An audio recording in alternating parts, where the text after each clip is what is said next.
Homer's Phobia, from Wikipedia, the free encyclopedia, at http://en.wikipedia.org. Homer's Phobia is the 15th episode of The Simpsons' 8th season, which originally aired on the Fox network on the 16th of February 1997. It was the first episode written by Ron Hauge and was directed by Mike B. Anderson. John Waters guest starred, providing the voice of the new character, John. In the episode, Homer dissociates himself from new family friend John after discovering that John is gay. He worries that John will have a negative influence on his son, Bart. Homer's Phobia was the first episode to revolve entirely around homosexual themes, with the title being a pun on the word homophobia. Originally, due to the controversial subject, the Fox censors found the episode unsuitable for broadcast, but this decision was reversed after a turnover in the Fox staff.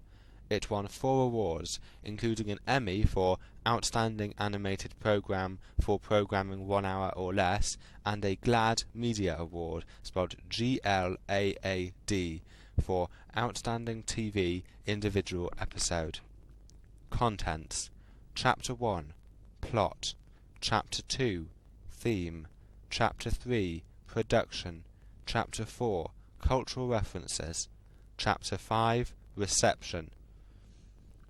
Chapter 1, Plot. Needing money for a new clothes dryer, the Simpson family visits Cockamamie's, an offbeat antique shop, hoping that it will purchase one of the family's heirlooms. While there, Homer meets John, the antiques dealer, who explains that a lot of the merchandise is there because of its camp value. Bart and Lisa are impressed with John, and Homer invites him to the Simpsons' house to see the campy items there. The next morning, Homer tells Marge that he likes John, and suggests that they invite him and his wife over. Marge hints that John is a homosexual, and when Homer finally understands, he is horrified. Homer's attitude towards John changes completely, and he turns against him, refusing to join his tour of Springfield. The rest of the family joins John and has a good time, but Homer is upset with his family upon their return. The rest of the Simpsons continue to enjoy John's company, especially Bart, who starts wearing Hawaiian shirts and dancing in drag. This makes Homer ill at ease, and he soon starts to fear that Bart is gay. Homer endeavours to make Bart more masculine by forcing him to look at a cigarette billboard featuring scantily clad women, but this fails to work. Homer then escorts him to see a steel mill's muscle-bound workforce, only to find that the factory in question moonlights as the Anvil, a gay disco. A desperate Homer insists on taking Bart deer hunting with Moe and Barney. When they cannot find any deer, they decide instead to go to Santa's village and shoot the reindeer in the corral. This backfires when the reindeer attack them. John, with the help of Lisa and Marge, uses a Japanese Santa Claus robot to scare off the reindeer and save the hunting party. Homer accepts John, more or less, and tells Bart, who is still unaware of his father's thoughts, that any way he lives his life is okay by him. After Lisa informs Bart that Homer thinks he is gay, he appears shocked. The episode ends with everyone driving off in John's car. Just before the end credits, a dedication to the Steelworkers of America is shown, reading, "Keep reaching for that rainbow." Chapter 2, Theme. The episode is a significant part of the show's exploration of LGBT themes. Although there had been several references to homosexuality in the series up until then, Homer's Phobia was the first episode to revolve entirely around homosexual themes. In the earlier episode, Simpson and Delilah, the character of Carl, voiced by Harvey Firestein, was shown kissing Homer, and the regular character, Waylon Smithers, is often shown to be in love with Montgomery Burns, albeit suggestively. The later episodes, Three Gays at the Condo and There's Something About Marrying, would again centre around homosexuality. Chapter 3, Production. The original concept for the episode came from a piece of paper with a few lines of show ideas written on it that had been written by George Meyer. One of them simply read, Bart the Homo, and Ron Hauge was selected to write the episode, with the story stemming from that line. The idea of using John Waters as a guest star had been around for a while. Bill Oakley and Josh Weinstein had planned to use him in an episode that never took off, called Lisa in Camp, which revolved around Lisa discovering the joys of all these campy things. The two ideas were combined and became this episode that was originally titled Bart Goes to Camp, but it was changed as No One Got It. The Fox censor was completely against this episode being aired.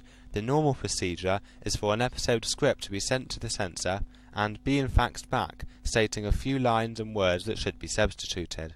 However, this episode came back with 2 pages of notes about almost every single line in the show, basically stating that they did not like the use of the word gay or the concept of homosexuality at all. The notes ended with a paragraph which stated that, quote, "the topic and substance of this episode are unacceptable for broadcast," end quote. Usually the censor notes are just ignored, as the offending lines and problems are usually dealt with after the episode has been animated. But as the entire episode was deemed a problem in this case, it could not be solved in this way. The problems ultimately came to nothing, as when the episode came back from animation in South Korea, the then Fox president had just been fired and replaced, with the censors being replaced as well. The new censors sent back merely one line: acceptable for broadcast. The gay steel mill scene was written by Stephen Tompkins. He originally pitched the idea that they would be longshoremen, but it was too much work to animate the lading of ships, so a steel mill was used instead. Tompkins also wrote a different third act for the episode, which did not make it into the final cut. Instead of Homer, Bart, Barney and Moe going deer hunting and ending up at Santa's village, they would go back to the steel mill. There, Homer would attempt to prove his overwhelming heterosexuality by having a human tractor-pulling contest with some of the steel mill workers, but it was decided that it didn't really service the story. John Waters accepted his invitation to be a guest star instantly, stating that, quote, "if it was good enough for Elizabeth Taylor, it was good enough for him," end quote. But that, as he was playing a character and not himself, quote, "if they made him look like Richard Simmons, he would have them killed." As thanks for his performance, the show's staff sent Waters an animation cell from the episode, which he now has hanging in his office. Chapter 4. Cultural References. Numerous cultural references were made during this episode. The song "Gonna Make You Sweat, Everybody Dance Now" by C&C Music Factory is played twice during the episode. The steel mill workers dance to it, and it is played in the background of the credits. Homer's record collection includes music by the New Christy Minstrels, Looney Lau, The Wedding of Linda Bird Johnson, and the song Ballads of the Green Berets by Staff Sergeant Barry Sadler. The song that John picks out and he and Homer dance to is I Love the Nightlife by Alicia Bridges, and the song that Bart dances to is the Shoop Shoop song It's in His Kiss by Cher. Also, when John is introduced, there is a plastic pink flamingo lying in the background, a reference to John Waters' film Pink Flamingos. Chapter 5. Reception. The episode won the Emmy for Outstanding Animated Programming for programming 1 hour or less in 1997. Mike Anderson won the Annie Award for Best Individual Achievement Directing in a TV Production, and the WAC winner Best Director for Primetime Series at the 1998 World Animation Celebration. Gay and Lesbian Alliance Against Defamation called it, quote, "a shining example of how to bring intelligent, fair, and funny representations of our community onto television," and awarded it the GLAAD Media Award, spelt GLAAD, for Outstanding TV Individual Episode. It was placed 5th on Entertainment Weekly's Top 25 The Simpsons episode list. In 2003, USA Today published a top 10 chosen by the webmaster of The Simpsons archive, which had this episode listed in 10th place. It was again placed 10th on AskMen.com's top 10 Simpsons episode list, with the Screen Directory placing it 5th on their list.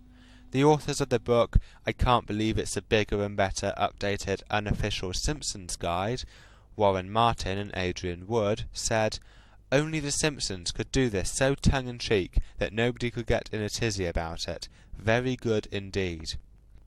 IGN.com ranked John Waters' performance as a 9th best guest appearance in the show's history, with the Phoenix.com also placing Waters 9th on their top 20 guest stars list. In his review of The Simpsons, the complete 8th season DVD, Todd Gilchrist said that Homer's Phobia, quote, certainly qualifies as one of the all-time greatest episodes. When the episode aired, the production team received very few complaints about its content, with most of the response being positive.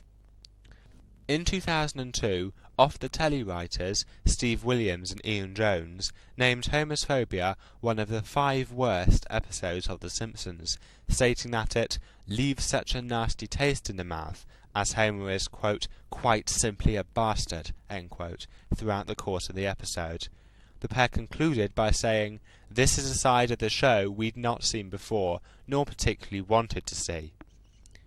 In June 2003, Igor Smikov sued the Russian television channel REN-TV on claims that The Simpsons, along with Family Guy, were, quote, morally degenerate and promoted drugs, violence and homosexuality. As evidence, Homer's Phobia was shown to the judge to prove that The Simpsons promoted homosexuality, and thus should not be aired again on the channel. The case was thrown out after 1 day. At the beginning of the article, there is an info box giving core information about the episode. This information is as follows.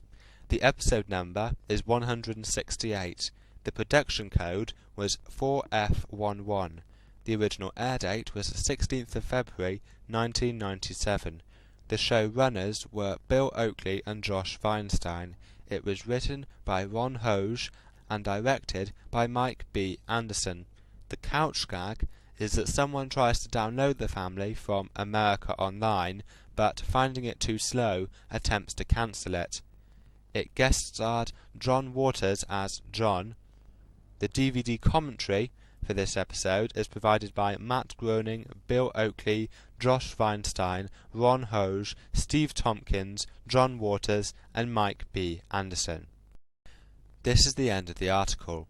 This sound file and all the text in this article are licensed under the GNU Free Documentation License, available at www.gnu.org/copyleft/fdl.html.